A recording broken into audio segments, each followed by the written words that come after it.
Hello everyone. तो काफ़ी ज़्यादा आपको न्यूज़ में सुनने को आता है या फिर कहीं भी आप करंट अफेयर सेगमेंट को पढ़ते हो तो वहाँ पे आपको सस्टेनेबल डेवलपमेंट गोल्स एसडीजीज के बारे में काफ़ी सुनने को आता है। ठीक है, सबसे पहली बात ये है कि ये एग्जाम पॉइंट ऑफ व्यू से भी काफ़ी इंपॉर्टेंट है और सेकंड जो हमारा नॉर्मल लाइफ होता है, डे टू डे लाइफ, उसको किस तरीके से हमें सस्टेन करना है, किस तरीके से हमें सर्वाइव करना है और किस तरीके से हमें health, hunger, poverty, education, equality, clean water and sanitation, इन चीज़ों का ध्यान रखना है। तो ये जानना बेसिक बहुत ज़रूरी है। ठीक है, तो in this video I will talk about the sustainable development goals SDGs. ठीक है, नीति आयोग रिलीज की थी कुछ दिन पहले ही कुछ editions of sustainable development goals, ये आपको पता होगा, एसडीजी इंडेक्स कहते हैं उसको। तो ये न्यूज़ में रहा और इसको जानना जरूरी है और इस एसडीजी से आप या तो प्रीलिम्स या मेंस में क्वेश्चन एक्सपेक्ट कर सकते हो या फिर कोई भी एग्जाम दे रहे हो जहाँ पे जनरल स्टडीज का पार्ट है, आपको ये देखने को मिलेगा। ठीक है, ध्यान रखिएगा। बेसिकली क्या है, सस्टेनेबल डेवलपमेंट की बात पहले कर लेते हैं। जो हाईली, वैसे तो देखा जाए तो सस्टेनेबल डेवलपमेंट की जो बात है वो बहुत सारे डेफिनेशंस को डिफाइन करते हैं, लेकिन जो हाईली एक्सेप्टेबल है वो है आपको डेवलपमेंट, वैसे डेवलपमेंट्स जो मीट करते हैं need of the present without compromising the ability of future generation to meet their own needs. ठीक है, जैसे मान लो अभी आप जो यूज़ कर रहे हो, ठीक है, जैसे आप अभी खुद के लिए जो कुछ चीज़ें हैं, जो रिसोर्सेज हैं, उसको यूज़ कर रहे हो और आप इस बात की भी ध्यान रख रहे हो कि आपके जो फ्यूचर आने वाले हैं, ठीक है, आपके जो फ्यूचर आने वाले हैं वो भी उस चीज़ का यूज़ करें विदाउट कि वो चीज़ें उसको मिले ही ना। जैसे मान लो अभी अगर हम लोग बात करें टाइगर पॉपुलेशन की, ठीक है, तो काफ़ी गिने चुने बचे हैं। अब आप तो टाइगर को देखते हो, टाइगर के बारे में जानते हो, लेकिन अगर आज के 100 साल बाद अगर टाइगर एक्सटिंक्ट हो जाते हैं तो फिर जो हमारे फ्यूचर होंगे, जनरेशंस होंगे, उनको हमें ये सिर्फ बुक्स में बताने होंगे। ठीक है, तो ऐसी है जैसे आप मान लो कि कोल माइंस करते हो और इतनी ज़्यादा ओवर एक्सप्लॉइटेशन कर रहे हो, अगर मान लो आगे जाके वो डिप्लीट हो जाती है, खत्म हो जाती है, फिर फ्यूचर जनरेशंस की भी नीड होगी, फिर वो कैसे सस्टेन करेंगे, इस चीज़ का ध्यान रखना है। ठीक है, और अगर हम लोग बात करें जो मोस्ट वाइडली एक्सेप्टेड डेफिनेशन है सस्टेनेबल डेवलपमेंट का, ये दिया गया था आपको ब्रुनेट कमीशन है, उनकी एक रिपोर्ट थी, एक बेसिक सा रिपोर्ट है, आवर कॉमन फ्यूचर, बहुत ही इंपॉर्टेंट था, आवर कॉमन फ्यूचर, ये पूछता है, ठीक है, एग्जाम में। ठीक है, और ये कब दिया गया था आवर कॉमन फ्यूचर? इन 1987। अब देखो, अगर हम लोग बात करें कि हमें जरूरत क्या है, सस्टेनेबल डेवलपमेंट की जरूरत क्या है, तो बेसिकली यही है कि हम लोग बहुत ही ज़्यादा ओवर एक्सप्लॉइट कर रहे हैं नेचुरल रिसोर्सेज की। लगभग 1 मिलियन स्पीसीज जो हैं जो वो एक्सटिंक्शन के कगार पे हैं और साथ साथ में ही more than 60% of the world's marine fisheries जो हैं वो एक्सटिंक्ट करने वाली हैं। साथ में ही फर्स्ट हम लोगों ने जान लिया कि over exploitation of natural resources हो रही है इसकी वजह से। सेकेंड होता है क्लाइमेट चेंज की वजह से, जो एटमॉस्फेरिक टेम्परेचर और ग्लोबल एवरेज टेम्परेचर जो इंक्रीज कर रहा है, एक्सट्रीम वेदर इवेंट्स देखने को मिल रहे हैं, वो साथ साथ में ही सी लेवल का राइज होना, ठीक है, ग्लेशियर का पिघलना, सी लेवल का राइज होना। तो इससे क्या हो रहा है, एक्सटिंक्शन या फिर बेसिक थ्रेट्स जो स्मॉल आइलैंड नेशंस हैं उनको मिल रहा है डायरेक्टली और indirectly in the context of climate change. ठीक है, थर्ड हो जाएगा scarcity of resources. Obviously if you are over exploiting anything you will feel scarcity of those resources. जैसे फूड प्रोडक्शन की बात कर ले, जैसे फूड प्रोडक्शन कंजम्पशन बहुत ज़्यादा बढ़ गया है, फूड प्रोडक्शन कम से कम डबल होना चाहिए एटलीस्ट जो नेक्स्ट 40 ईयर आने वाला है उसमें। ठीक है, अगर हम लोग बात करें तो हमें कंजम्पशन 40% ज़्यादा चाहिए, ठीक है, या फिर मान लो कुछ परसेंट बेसिक अगर हम देखा जाए तो 40% ज़्यादा चाहिए इन द नेक्स्ट 40 ईयर, लेकिन हमारी जो लैंड रिसोर्सेस हैं, एग्रीकल्चर रिसोर्सेस हैं, वो 23% डिग्रेड हो चुकी हैं। तो ये पॉसिबल कहाँ है, मतलब आप खुद सोचो। ठीक है, तो ये पॉसिबल नहीं हो पाएगा, इसलिए हमें सस्टेनेबल डेवलपमेंट की जरूरत पड़ती है। अगर हम लोग बात करें core elements of sustainable development की, तो 3 कोर एलिमेंट होते हैं सस्टेनेबल डेवलपमेंट के। वो कौन कौन से होते हैं? Economic growth, social inclusion, environmental protection. मैं रिपीट करता हूं, ये क्वेश्चंस आपको एग्जाम में देखने को मिलेंगे।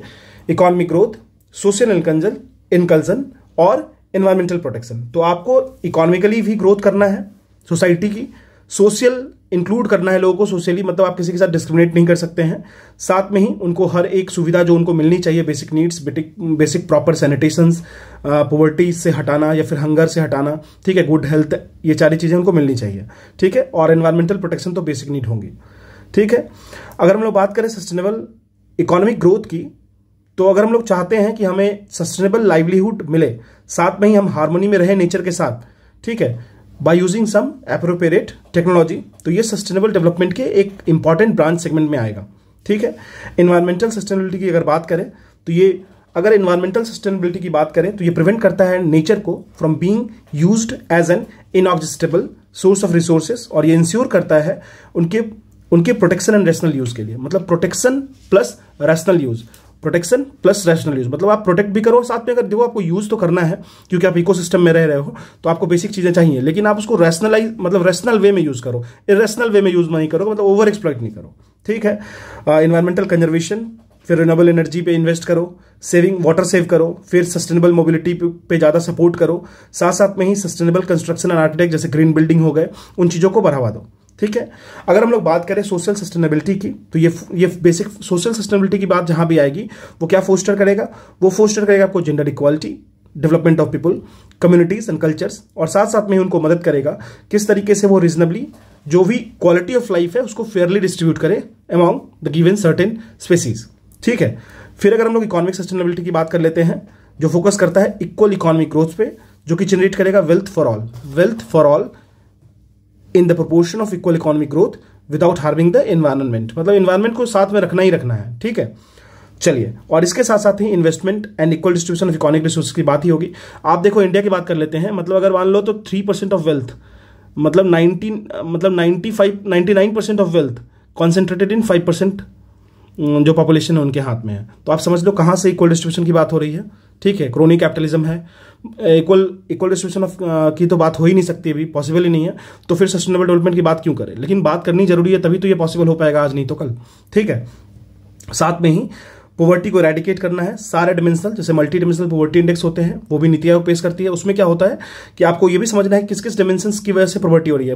ये नहीं कि सिर्फ खाना मिल गया तो उसकी पॉवर्टी हट गई, ऐसा नहीं होता है, बहुत सारे डिमेंशंस होते हैं, उनको भी ध्यान रखा जाता है। ठीक है, अब देखो बेसिकली हमको करना क्या है ना, हमें अगर हम साइंटिफिकली सोचें, अगर हम उस पर इंजीनियरिंग करें, ठीक है, तो हमें ये पता होना चाहिए कि हमें इंटीग्रेट करना पड़ेगा साइंटिफिक और ट्रेडिशनल नॉलेज दोनों को, साइंटिफिक एंड ट्रेडिशनल नॉलेज दोनों को इंटीग्रेट करना पड़ेगा if you want to achieve the sustainable development.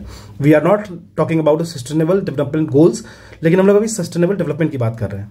ठीक है, तो हमारे पास basic traditional and scientific knowledge होना चाहिए, जिसको कम्युनिटी नॉलेज कहते हैं, जो कि मेनी बहुत सारे एरिया जैसे होंगे जहां पे कम्युनिटी गाइडेंस की जरूरत होगी, कम्युनिटी को अवेयरनेस की जरूरत होगी, वो सब हमें प्रोवाइड करना पड़ेगा। ठीक है, अब इंडिजिनस नॉलेज होते हैं, ये बहुत ही एक पोटेंशियल सोर्स है कंजर्वेशन ऑफ बायोडाइवर्सिटी के लिए। ठीक है, अब देखो अगर हम लोग बात करें कुछ ट्रेडिशनल नॉलेज के जिसको रिकग्नाइज किया गया हमारे इंडिया में, जैसे इनिशिएटिव्स कुछ लगाए गए हैं, नेशनल आयुष मिशन इसको नैम कहते हैं, ट्रेडिशनल नॉलेज डिजिटल लाइब्रेरी इसको TKDL कहते हैं। कुछ ग्लोबल इशूज हैं जो रिलेटेड हैं आपको सस्टेनेबल डेवलपमेंट से, उसको हम लोग समझते हैं, या तो आप इसको कैटेगराइज कर सकते हैं कुछ रीजन में, कुछ स्पेसिफिक इशूज हैं, या फिर सस्टेनेबल डेवलपमेंट के एम्बिट में, जैसे मान लो desertification and droughts, deforestation, floods and soil erosion और राइज ऑफ सी लेवल। ये तो आप समझ रहे हो, ये सारे जो कॉन्टेक्स्ट हैं काफ़ी ज़्यादा इंपॉर्टेंट है और काफ़ी ज़्यादा वर्स्ट सिनेरियो लेके हमारे पास आ रहे हैं। अगर हम लोग बात करें इनइक्विटेबल ग्रोथ की, मतलब नेशनल इकोनॉमीज में इनइक्विटेबल ग्रोथ की, तो नॉर्थ साउथ डिवाइड भी हो रहा है। नॉर्थ साउथ डिवाइड आपको पता है, आप मुझे बताना नॉर्थ कंट्रीज कौन कौन सी हैं, साउथ कंट्रीज कौन कौन सी हैं, कमेंट सेक्शन में जरूर बताना अगर आपको पता होगा तो। ठीक है, चलिए, नॉर्थ साउथ डिवाइड पता ही है आपको, क्लियर है, पता होना चाहिए, नहीं है तो गूगल कर लेना। अब हम लोग बात करें बायोडाइवर्सिटी की लॉस की, तो बहुत सारे एफर्ट्स लग रहे हैं, लास्ट 20 ईयर्स में बहुत सारे एफर्ट लगाए गए हैं, लेकिन बायोडाइवर्सिटी जो है, वर्ल्ड की बायोडाइवर्सिटी है, डिक्लाइन कर रही है, डिग्रेड हो रही है। ठीक है, क्लाइमेट चेंज एक बहुत ही बड़ा दिक्कत की बात है, एक ग्लोबल प्रॉब्लम है। क्लाइमेट चेंज बेसिकली एक ग्लोबल सॉल्यूशन रिक्वायर्ड है। क्लाइमेट चेंज में पर्टिकुलर अटेंशन देना होगा उन वैसे यूनिक चैलेंजेस को जो कि डेवलपिंग कंट्रीज फेस कर रही हैं। ठीक है, फिर क्लाइमेट चेंज को टैकल करना होगा, फॉस्टर करना होगा सस्टेनेबल डेवलपमेंट को, और रेनफोर्स करना होगा जो डिफरेंट इशूज हैं। सिर्फ समझना ही हमारा कोई सॉल्यूशन नहीं है, समझने के साथ साथ हमको रेनफोर्स भी करना होगा, उस पर इंप्लीमेंटेशन पे भी बात करनी होगी। साथ साथ में बात करनी होगी इंटेलेक्चुअल प्रॉपर्टी राइट्स को, IPRs कहते हैं। अभी देखिए अगर हम लोग बात करें तो एक नीड है welfare for all rich and poor to have affordable access to the results of innovations, जो कि हेल्प करेगा, जो कि हमें सस्टेन करेगा to be in the direction of sustainable development movement. ठीक है, अगर हम लोग बात करें ग्लोबल इनिशिएटिव्स की जो कि सस्टेनेबल डेवलपमेंट पे लाया गया है, तो सबसे पहले बात कर लेते हैं स्टॉकहोम कॉन्फ्रेंस जो कि 1972 में आया था। ठीक है, इसको पहले सेट किया गया था for the environmental concern on the global agenda. तो स्टॉकहोम कॉन्फ्रेंस जो था 1972 का, वो पहला स्टेप था, इसको ध्यान रखिएगा, नोट्स में लिख लीजिएगा। ठीक है, इसी के साथ अगर हम लोग और बात करते हैं तो स्टॉकहोम डिक्लेरेशन हुआ विद द स्टॉकहोम कॉन्फ्रेंस। इसमें क्या हुआ, प्रिंसिपल्स और एक्शन प्लान की बात की गई, बहुत सारे इन्वायरमेंटल पॉलिसीज के बारे में बात की गई। इसी के बाद 1972 में ही UNEP, United Nation environmental programme को सेटअप किया गया। बेसिकली इसको किया गया था to serve as a catalyst in developing and coordinating and environmental focus in the programme of that और any other organisation which is related to the which is concern to the environmental problems. ठीक है, UNEP 1972 for the prelims you need to know. फिर हम लोग बात करें अर्थ summit के बारे में 1992 में। This was the direct consequence of the Brundtland commission report. इसको हेल्ड किया गया था रियो डे जेनेरियो में, और जो रिजल्ट था इस कॉन्फ्रेंस का वो कुछ डॉक्यूमेंट्स को फ्रेम करता है, जैसे the framework convention on climate change को UNFCCC कहते हैं, the convention on biological diversity, the statement of forest principle, the Rio declaration, agenda 21। Agenda 21 आपको हाईली इंपॉर्टेंट टॉपिक है for any exam if you are preparing for civil services PCS exam. फिर अगर बात करें हम लोग क्योटो प्रोटोकॉल की 1997 में, मतलब हमारा अर्थ समिट हो गया, फिर हम लोग क्योटो की तरफ मूव किए। क्योटो प्रोटोकॉल 1997, रियो +10 कहते हैं इसको, 2002 में हुआ। ठीक है, रियो +10 1992 के में 10 साल जोड़ दीजिए, 2002 हो जाएगा। एक 10 साल का असेसमेंट हुआ रियो आउटकम्स का, मतलब रियो में हम लोग क्या क्या कर पाए 10 साल में, रियो +10 कहते हैं इसको। बेसिकली इसमें world summit on sustainable development की बात की गई, जिसको जोहान्सबर्ग में हेल्ड किया गया था। ठीक है, यहीं पे इसी के अगर हम लोग आसपास बात करें तो एक और इंपॉर्टेंट एस्पेक्ट है for the ecology and environment, Ramsar convention 1971, Ramsar city in Iran, वहां पे कंडक्ट कराया गया था। देखो रामसर कन्वेंशन बेसिकली बात करता है वेटलैंड्स के बारे में। ठीक है, एक डायरी है, एक रजिस्टर है जिसको मेंटेन किया जाता है considering and concerning the issues, the practicality related to the environment having the concern with the you can say wetlands. ठीक है, फिर हम लोग बात करेंगे वर्ल्ड हेरिटेज कन्वेंशन 1972 की। ये बेसिकली आइडेंटिफाई करता है और कंजर्व करता है वर्ल्ड्स के क्रूशियल एंड नेचुरल हेरिटेज को।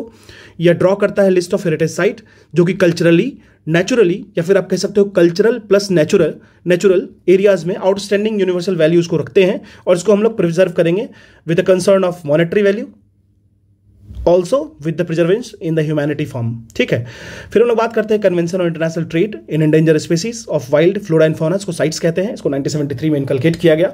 फिर लाया गया convention on the conservation of migratory species of wild animals, CMS कहते हैं, इसको 1979 में लाया गया था। इसको याद करने की जरूरत नहीं है, लेकिन साइट्स याद होनी चाहिए। Convention on international trade in endangered species of wild flora and fauna, इसको साइट्स कहते हैं। ठीक है, फिर वियना कन्वेंशन बहुत इंपॉर्टेंट, देखो एग्जाम में पूछेगा Vienna convention related to what, तो आपको पता होना चाहिए वियना कन्वेंशन जो है वो ओजोन से रिलेटेड है। ठीक है, ये पता होना चाहिए आपको। इसको 1985 में इंक्लूड किया गया। मॉन्ट्रियल प्रोटोकॉल की बात कर ले तो ये आपको सब्सटेंस जो डिप्लीट करते हैं ओजोन लेयर को 1987 में लाया गया। बेसल कन्वेंशन 1989 में लाया गया। आप मुझे बताना ओजोन डिप्लीटिंग सब्सटेंस, ठीक है, ओजोन डिप्लीटिंग सब्सटेंस कौन कौन सी हैं ये आप मुझे कमेंट सेक्शन में बता देना। और एक चीज़ और बताना कि ओजोन को डिप्लीट करने में जो सबसे ज़्यादा हाईली पोटेंशियल है वो कौन सी हैं, उसके बाद पोटेंशियल के ऑर्डर में सजा देना। ठीक है, फिर लाया गया बेसल कन्वेंशन 1989 में, कन्वेंशन ऑन बायोलॉजिकल डाइवर्सिटी 1992। इतना याद करने की जरूरत नहीं है, मैं आपको जो एग्जाम जो बता रहा हूँ प्रेस उसको जरूर याद कर लेना। ठीक है, अगर हम लोग बात करें United Nation convention to combat desertification 1994 में, रॉटरडैम कन्वेंशन 1998 में, स्टॉकहोम कन्वेंशन ये आपको 2001 में, ग्लोबल टाइगर फोरम 1993 में। ठीक है, अब यहाँ पे एक बहुत ही इंपॉर्टेंट आता है, इसको कहते हैं Minamata convention. Minamata convention for the freezing out of mercury 2013 में आया था। ये बहुत ज़्यादा इंपॉर्टेंट है। ठीक है, ध्यान रखिएगा। इसी तरीके से अगर हम लोग बात करें अब तो global alliance of climate smart agriculture ये सब आया, लेकिन हम लोग बात करते हैं सस्टेनेबल डेवलपमेंट गोल्स के बारे में। बेसिकली सस्टेनेबल डेवलपमेंट गोल्स कहता क्या है, सस्टेनेबल डेवलपमेंट अगर हमें लाना है मेन स्ट्रीम में तो यूनाइटेड नेशन ने लॉन्च किया एजेंडा 2030। क्या लॉन्च किया? एजेंडा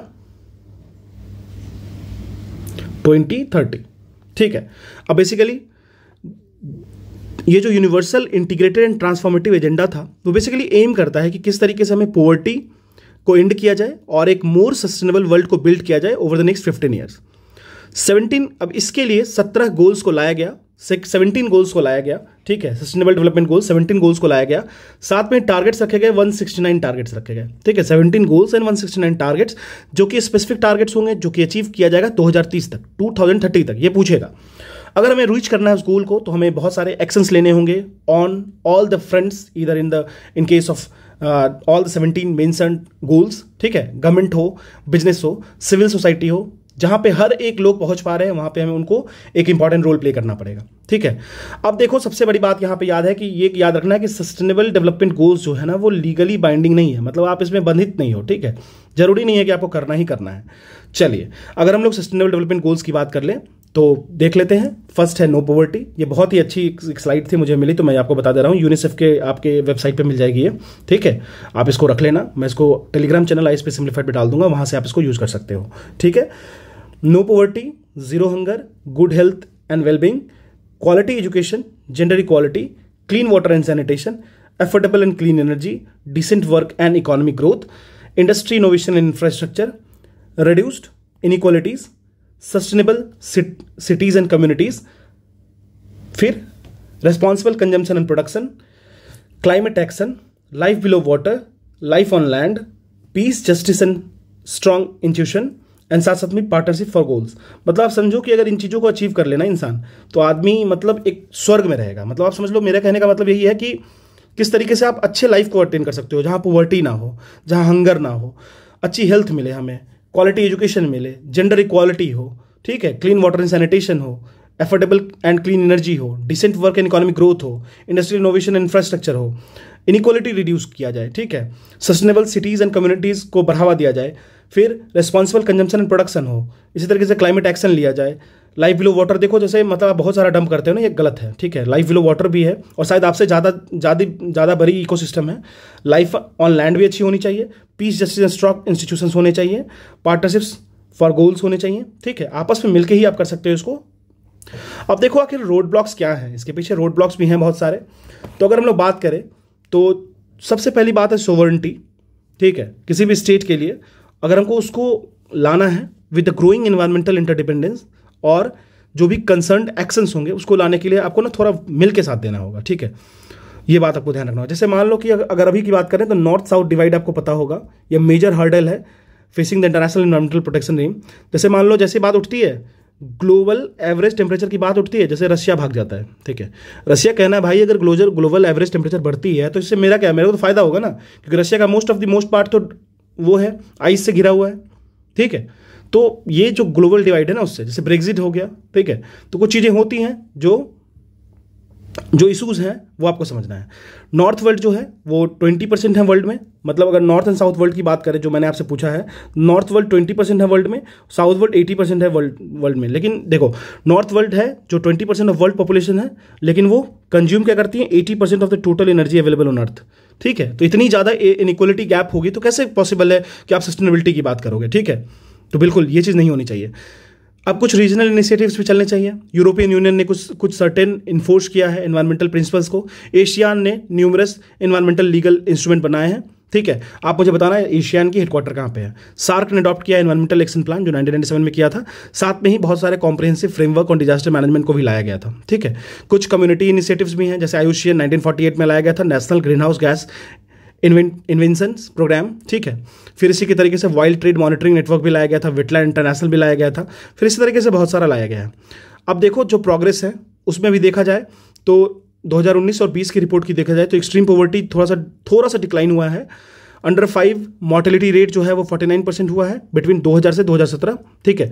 मतलब थोड़ा सा 49% कम हुआ है, तो ये काफ़ी अच्छी बात है। इम्यूनाइजेशन जो है वो बहुत सारे लोगों को, मिलियंस ऑफ लाइफ्स को बचाया गया है। Vast majority of world population है वो आपको इलेक्ट्रिसिटी है उनके पास अब, ठीक है। मराइन प्रोटेक्शन की भी बात चल रही है, ठीक है। ब्लू फ्लैग सर्टिफिकेशन से भी मिलती है। Concert effort and address legal fishings की भी बात होती है। साथ में ही पेरिस एग्रीमेंट को रेटिफिकेशन की भी बात होती है, ठीक है।